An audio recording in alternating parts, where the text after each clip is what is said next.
The 1980s was horror's most dangerous decade, an era when filmmakers dared to show what others wouldn't. But some images cut too deep, sparking bans that still hold today. From jungle terrors to surreal gore, these 17 films remain locked away in parts of the world. Here's why they're still forbidden, decades later. 1. Cannibal Holocaust, 1980. The jungle is too quiet. A canoe slides across black water, and a film canister, mud-streaked, sunbitten, becomes the most dangerous artifact in the room. Ruggero Deodato's Cannibal Holocaust arrives like contraband, a dispatch from the edge of civilization that questions whether the true savagery is in the rainforest or the viewing booth. Shot with a cinema verite bite, its notorious realism sparked rumors that the violence was genuine. Police seized prints. The director was even dragged into court to prove his cast was alive. That courtroom theater became part of the movie's legend, folded into the myth that the camera never blinks, and humanity does. The film's cruelty to animals remains the ethical scar that censors circle in red. Even for hardened horror fans, those moments are a line. Countries drew their own, bans, seizures, reclassifications, and in some places, an ongoing refusal to let the uncut version play above ground. Yet culture kept circling back. Filmmakers cite it as a grim landmark, the moment when found footage horror discovered its blueprint and backlash found its voice. Critics reappraised the film's message, a vicious mirror held up to media exploitation where a camera's hunger can outpace empathy. For many territories, the acceptable version is still a negotiation with history. Trims, legal notes, warning slates, or a total no. For others, underground copies simply slipped through borders the way rumors do. Quiet, relentless, impossible to fully police. And that is the paradox of Cannibal Holocaust. The ban becomes the billboard. The notoriety becomes the ticket. Decades later, the film endures not because it is easy to watch, but because it remains the most uncomfortable question. When the lens points at suffering, who has the appetite? And what does that appetite say about us? 2. Men Behind the Sun, 1988. Snow blows across a Manchurian compound, and the cold stings like truth. Men Behind the Sun isn't a ghost story, it's a historical scream. T.F. Mao's film stages the atrocities of Unit 731 with an unflinching gaze, forcing a reckoning with a chapter many would rather keep sealed. The result is a work that critics often file under horror because there is no other drawer strong enough to hold it. This is cinema as testimony, clinical, stark, and deeply upsetting. Censors don't just see a movie here, they see a spark near dry tinder. The images of medical abuse, human experimentation, and wartime cruelty remain radioactive. In multiple regions, the uncut film has faced bans or lingering prohibitions, and in others, it survives. In clipped versions or with classifications so strict, the audience is effectively a whisper. The question is perennial. Does showing horror preserve memory, or does it wound anew? For some countries, caution wins. For others, education does. The film sits on that fault line, trembling. Culturally, Men Behind the Sun created a template for exposé horror, works that fuse historical record with the aesthetics of dread to force attention where public amnesia gathers. It provoked festivals, spurred debates in classrooms, and inspired advocacy from historians who argue that the ugliest realities mustn't be softened for comfort.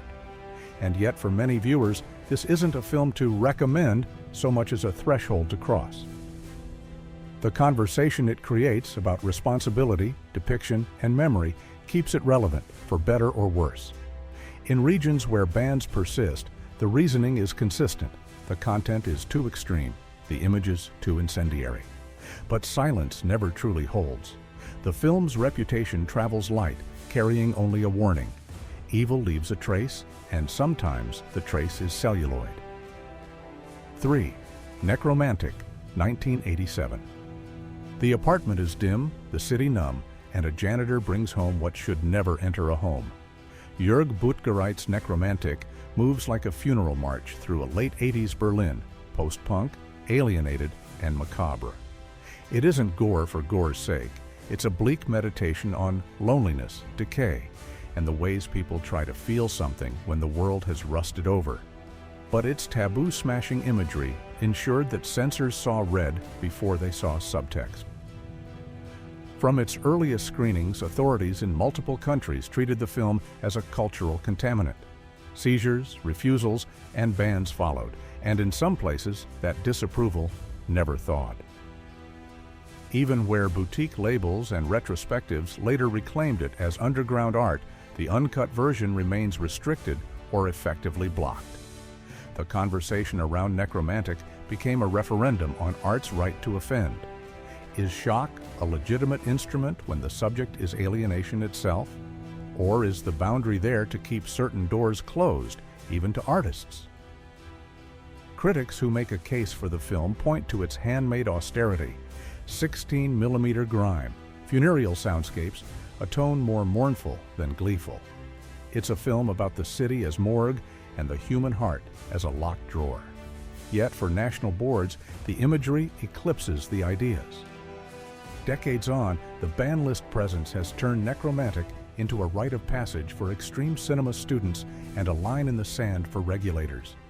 That friction, art versus order, shock versus shield, has kept it circulating in essays, midnight programs, and whispered recommendations. What lingers isn't only the scandal, it's the starkness. Necromantic treats the human body like a country after war, damaged, silent, and surrendered to time. Some countries still refuse to let that metaphor pass, perhaps because the film insists that numbness is its own kind of horror, and that may be the most unsettling message of all. 4. Cannibal Ferox, 1981. The jungle swallows everything. Paths disappear, the sky turns green under the canopy. Umberto Lenzi's Cannibal Ferox walked directly into the controversy already raging after Cannibal Holocaust and somehow found a way to make it burn hotter. Marketed as the most violent movie ever made, it leaned heavily on its shock value, graphic gore, brutal revenge sequences, and the infamous animal cruelty that would ensure it a place on multiple banned lists worldwide. Germany's authorities acted swiftly, confiscating copies under violent content laws. In the UK, it joined the Video Nasties roster, banned outright in its uncut form until the late 1990s. Australia, New Zealand, and several other countries either refused classification or required such severe edits that the result was almost unrecognizable. Critics at the time dismissed it as exploitation at its most cynical, but within underground horror circles, it became a badge of extremity, proof that you could stomach the worst of the worst. Lenzi himself defended it as a commentary on Western exploitation of indigenous cultures, but most audiences never saw that subtext under the flood of gore. For collectors, Cannibal Ferox remains one of the defining forbidden fruits of the 1980s, often purchased on import VHS with grainy subtitles and worn tracking lines. Even today, certain territories keep the uncut version locked away, treating it as too extreme for legal circulation. Its place in horror history is secure, though, not for innovation, but for being a flashpoint in the global conversation about what film can show, and whether there are limits that even the most hardened genre fans will defend. 5. The Burning, 1981. A summer camp, a cruel prank, a fire that leaves a man disfigured. From that setup, The Burning builds into a slasher that's more infamous for its history than its box office. Released at the dawn of the slasher boom, it features early work from effects legend Tom Savini, whose gore set pieces, including a notorious raft massacre, ensured the film caught the eye of censors almost immediately. In Germany, authorities placed The Burning on their confiscation list in 1987, effectively banning its uncut distribution. The UK followed suit during the Video Nasty moral panic, with prosecutions against retailers who stocked the full version. In other regions, its release was either delayed or heavily cut, stripping away much of Savini's practical magic. What makes The Burning unusual in banned film history is its behind-the-scenes roster. This low-budget slasher was produced by future Hollywood moguls Bob and Harvey Weinstein and co-written by a young Brad Gray, who would later run Paramount Pictures. That odd pedigree didn't save it from censorship. If anything, it adds to the legend of a film too violent for its own time. Today, horror fans often hail it as one of the better Friday the 13th imitators, with tighter pacing, better performances, and effects that have aged surprisingly well.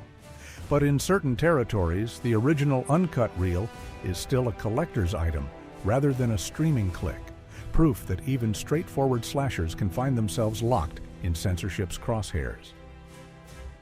Sixth Mondo Cannibale, 1980. A missionary's daughter is kidnapped deep in the rainforest. Her mother mounts a rescue, but what she finds is a place where the jungle's rules overwrite her own. Jesus Franco's Mondo Cannibale, also released under titles like White Cannibal Queen, was part of the early 80s wave of cannibal exploitation films that pushed gore and taboo imagery into dangerous territory. In 1987, German authorities banned it outright, adding it to the confiscation list alongside Cannibal Ferox and Cannibal Holocaust. The reasons were familiar: graphic violence, scenes of dismemberment, and the same animal cruelty issues that plagued its contemporaries. The UK never gave it a proper theatrical release. It lived instead on gray market tapes, often mislabeled to avoid customs seizures. Critically, it never achieved the same notoriety as Cannibal Holocaust, but among genre completists, it's a prime example of Euro-cannibal cinema's extremes. Franco's direction favors lurid set pieces over coherence, and yet that very rawness became part of its underground charm.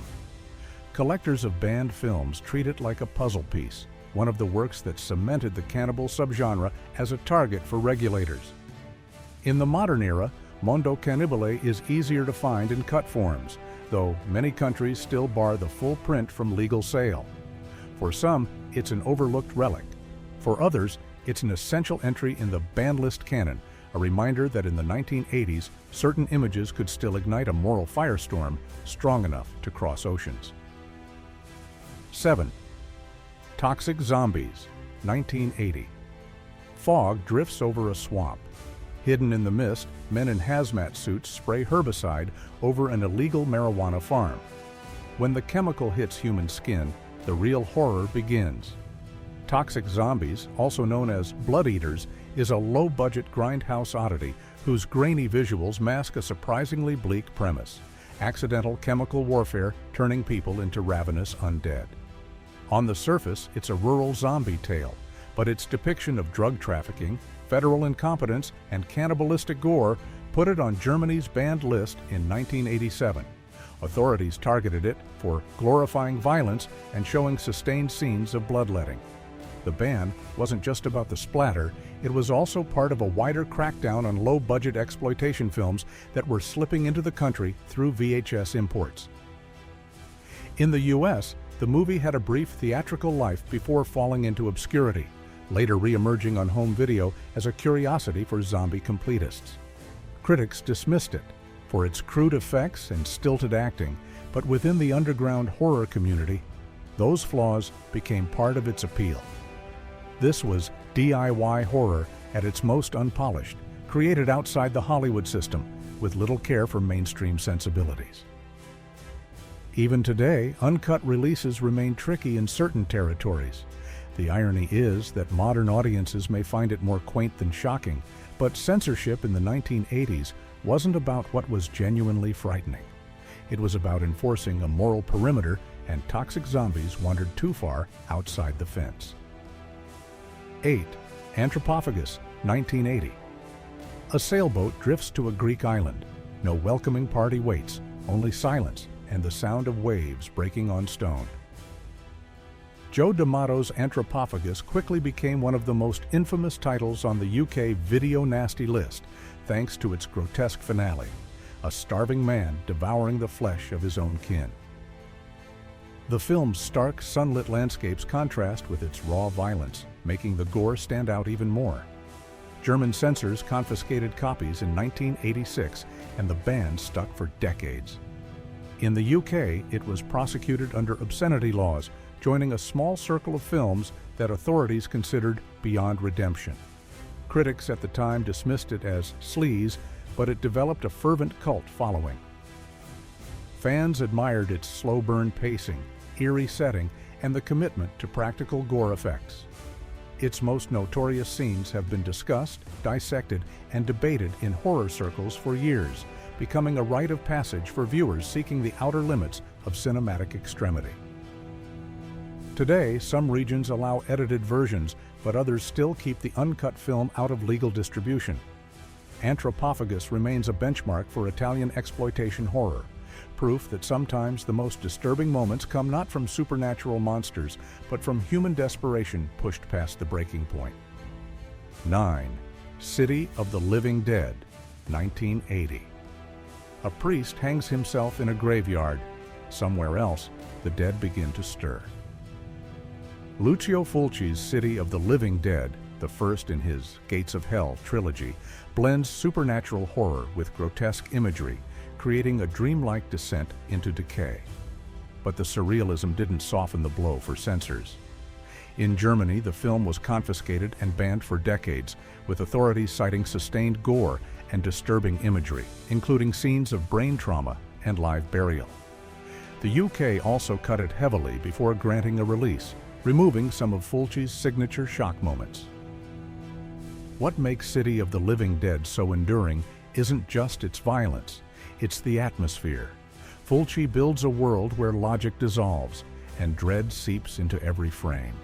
The fog-covered streets, the howling winds, the oppressive silence before each kill, they linger longer than the gore. Yet it was that same gore that regulators couldn't overlook. In the horror community, the film is celebrated as a masterwork of Italian splatter cinema, influencing directors across Europe and the US. The bans only heightened its legend, turning it into a must-see for genre fans who wanted to experience forbidden Fulci. Even in the 2020s, some uncut versions are restricted in certain markets, proof that the film's power to unsettle hasn't faded. 10. The Beyond, 1981. A painter is lynched in a Louisiana hotel, his body entombed within the walls. Decades later, a young woman inherits the building, only to discover it sits atop one of the 7 gates of hell. Lucio Fulci's The Beyond is pure nightmare logic, a film that bleeds from scene to scene like a fever dream, where narrative coherence is secondary to mood, atmosphere, and shocking imagery. From its release, it ran into trouble. Germany banned the uncut version for decades, citing extreme gore, eyes gouged out in lingering close-up, faces dissolved in acid, and bodies devoured by tarantulas in a sequence so unrelenting it became infamous. In the UK, heavy cuts were required before it could pass censors, and the uncut print wouldn't see legal release for years. Critics at the time were divided, some dismissing it as incoherent splatter, others recognizing Fulci's mastery of horror's surreal side. For horror fans, it became an essential title, a perfect blend of gothic atmosphere and grindhouse excess. Its use of practical effects, painterly compositions, and a haunting Fabio Frizzi score cemented it as a cult masterpiece. Today, The Beyond is revered for its artistry, but the censorship scars remain. In some territories, the uncut film is still heavily classified, available only to a narrow audience. The bans have paradoxically made it more legendary, an example of how horror's most haunting images can be as beautiful as they are grotesque. 11. Nightmare, 1981. A man wakes in a hospital bed, sweating and shaking. He's haunted by visions of brutal killings, and soon those visions spill into reality.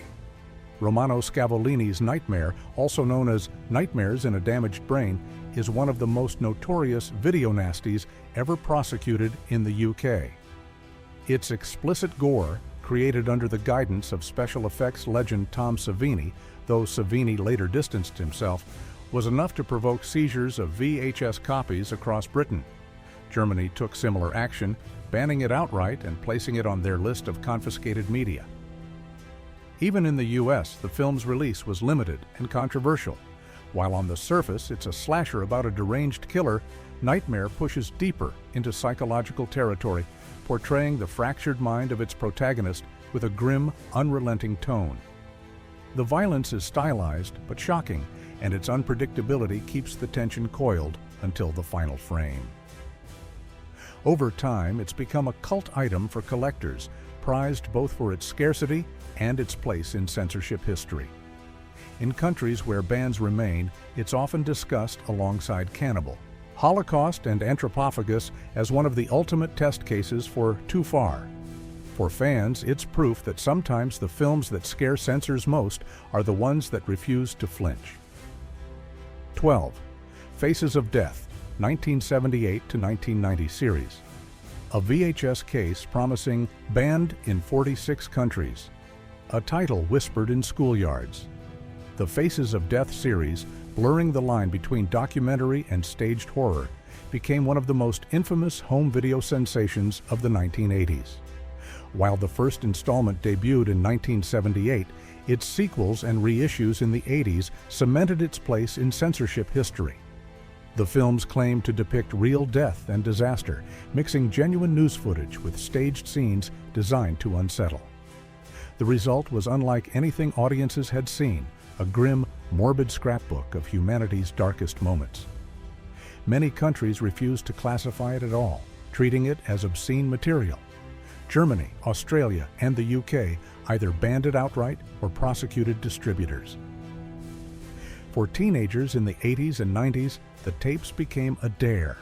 Could you watch it without looking away? For critics, it raised ethical questions about the consumption of death as entertainment. The bans were as much about morality as they were about content. Governments argued the films could traumatize or desensitize viewers.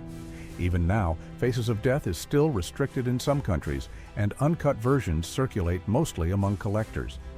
Its legacy is complicated. It's part urban legend, part genuine artifact of exploitation cinema. What's certain is that it redefined what banned meant in the VHS era. A film you couldn't find on shelves, but one you could always hear about from someone who swore they'd seen it. 13. I Spit on Your Grave, 1978/1980s censorship. A writer retreats to a lakeside cabin to work in solitude. What follows is a descent into revenge cinema so unflinching that it became a lightning rod for censorship throughout the 1980s. While originally released in 1978, I Spit on Your Grave's most controversial years came in the 80s, when home video exploded and national boards took notice. The UK added it to the Video Nasties list and prosecuted sellers. Australia refused classification, effectively banning it, while other territories demanded severe edits that gutted entire plot points. Germany's restrictions lasted well into the 21st century. Censors argued it glorified vigilantism and presented violence in a way that could disturb or influence audiences. Yet within certain corners of film criticism, it was reappraised as a raw, stripped-down example of the revenge narrative, a film that doesn't stylize its brutality, instead showing the consequences in prolonged, uncomfortable detail. Supporters saw it as a harsh statement on survival and resilience. Detractors called it exploitation at its most cynical. Even today, the uncut version remains restricted in some countries. In others, it's presented with disclaimers or content warnings. Its place in horror history is secure, not because it's beloved, but because it remains one of the most enduring examples of how one film can split opinion so violently between those who see it as art and those who see it as a line never to be crossed. 14. Men Behind the Sun, 1988. Snow sweeps across a bleak Manchurian military compound. Inside, a unit of soldiers prepares for experiments that history will never forgive. Men Behind the Sun, directed by T.F. Mao, is not supernatural horror. It's historical horror, dramatizing the atrocities committed by Japan's Unit 731 during World War II. Scenes of medical experimentation, frostbite testing, and biological warfare are presented with a starkness that borders on documentary. Censors in multiple countries balked immediately. Australia, Malaysia, and several European nations either banned it outright or placed it under extreme classification, allowing only restricted screenings. In others, heavily cut versions removed the most disturbing imagery, often altering the narrative flow. For historians, it's a disturbing reminder of real-world cruelty. For horror fans, it's one of the few films where the monster is entirely human, and the setting is drawn from documented fact. That truth makes it harder to watch and harder to dismiss. The controversy never truly faded. Some argue its existence is necessary to confront uncomfortable history. Others insist that certain depictions risk sensationalizing tragedy. In either case, Men Behind the Sun remains a film many countries still prefer to keep out of public reach. These 17 films are more than just titles on a ban list. They are snapshots of an era when horror pushed past the edges of taste, legality, and cultural comfort. If you found this journey through banned cinema fascinating, make sure to hit like, subscribe, and ring the notification bell.